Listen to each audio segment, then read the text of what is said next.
Hi అండి.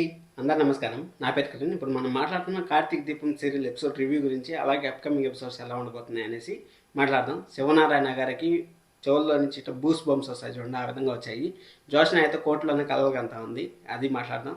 అలాగే మన కార్తీక్ బాబు అయితే దీపాన్ని గుచ్చి గుచ్చి అడిగారు, నీలో ఎవరు ఎక్కిచ్చారు ఈ మాటలు అనేసి. కానీ దీపాక్ అనే శ్రీధర్ గారి పేరు చెప్పింటే మాత్రం నెక్స్ట్ లెవెల్లో ఉండేది. శ్రీధర్ గారు మీకు కూడా ఉంది, ఇప్పుడు వాళ్ళకే అయింది. ఈ శివనారాయణ గారికి వాళ్ళకే అయింది, ఇప్పుడు మీకు కూడా ఉంది. నెక్స్ట్ కోటింగ్ మీకే వచ్చేది. ఏం వెయిట్ చేయొద్దండి, తొందరపడద్దండి. దీప పులి బయటకు వచ్చింది. పులి బయటకు వస్తే వేట ఎలా ఉంటుందో మనం ఇంకా చూడబోతున్నాం, మీరు కూడా చూడబోతున్నారు. ఎవరన్నా కొత్తగా సార్ మాత్రం ఖచ్చితంగా సబ్స్క్రైబ్ చేసుకోండి, అలాగే లైక్ చేసి వీడియో చూడండి. పిన్ టు పిన్ మాట్లాడుకున్నాం సీరియల్లో ఏం జరిగిందనేసి. మన నిన్న అయితే అప్పగింతలు అయితే చేసింది కదా, సౌరాన్ని అయితే అప్పగింతలు చేసింది కదా. అప్పగింతలు చేసినప్పుడు అనసూయ గారు మొత్తం ఎందుకే ఈ విధంగా మాట్లాడుతూ ఉండవు, నువ్వు బయటకు వస్తావు, ఎలాగైనా బయటకు వస్తావు అనేసి అయితే మన అనసూయ గారు అయితే చెప్పారు. అనసూయ గారు చెప్పిన తర్వాత అక్కడ కార్తీక్ బాబు అక్కడే ఉండి, నువ్వు మంచిగా అయిందా అంతా, ఇంకో ఎవరినైనా పెళ్లి చేస్తావా, వేరే వాళ్ళని సౌర్యకి అమ్మని తెస్తావా అనేసి అంతా మన కార్తీక్ అయితే చెప్పాడు. ఎవరు చెప్పారు నీకు, ఎవరు నీకు ఎక్కిచ్చారు ఈ మాటలు అనేసి కార్తీక్ బాబు పదే పదే అడిగినా కానీ దీప అయితే చెప్పలేదు. దీప చెప్పకపోతే దీప తెలుసుకుంటాడు, ఖచ్చితంగా తెలుసుకుంటాడు. ఎందుకంటే మన శ్రీధర్ గారికి కూడా చుక్కలు అంటే ఎలా ఉండాలి చూపించారు. ఎందుకంటే కొంచెం ఓవర్ యాక్షన్ ఎక్కువైపోయింది అబ్బా, మామూలు ఓవర్ యాక్షన్ కాదు.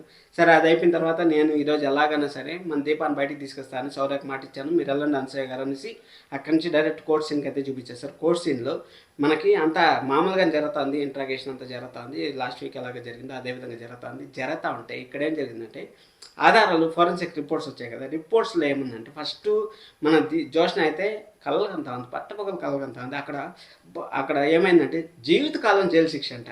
మరీ పెద్ద పెద్ద మటలు చేసిన వాళ్ళే బయట ఆరంగా తిరుగుతూ ఉంటారు, 7 ఏళ్ళు 10 ఏళ్ళు శిక్ష పడి. ఇక్కడ కాల్చి మనిషి బతికినా కానీ జీవితకాలం జైలు శిక్ష అంట. కలగనే ఇంకా నా ఊరి శిక్షను కలగనలేదు, కలగందే అక్కడ కలగనే కొందికి. ఫోరెన్సిక్ రిపోర్ట్లో మన ఎస్ఐ గారు అయితే మంచి పని చేశారు. ఎస్ఐ గారు అయితే మారిపోయారు. అక్కడ ఎస్ఐ గారు ఫోరెన్సిక్ రిపోర్ట్లో ఎస్ఐ గారు సబ్మిట్ చేయండి అనేసి అంటే అప్పుడు ఎస్ఐ గారు అయితే తెచ్చిచ్చారు. ఎస్ఐ గారు తెచ్చిచ్చిన తర్వాత అక్కడ కోర్టులో ఏం జరిగిందంటే సీను, అక్కడ మనకి ఇచ్చారు, పేపర్ ఇస్తే అక్కడ గన్ పైన ఏలుముద్రలు ఉండేది, దీపా ఏలుముద్రలే ఉన్నాయి. నిజమే, ఓకే, బాగుంది.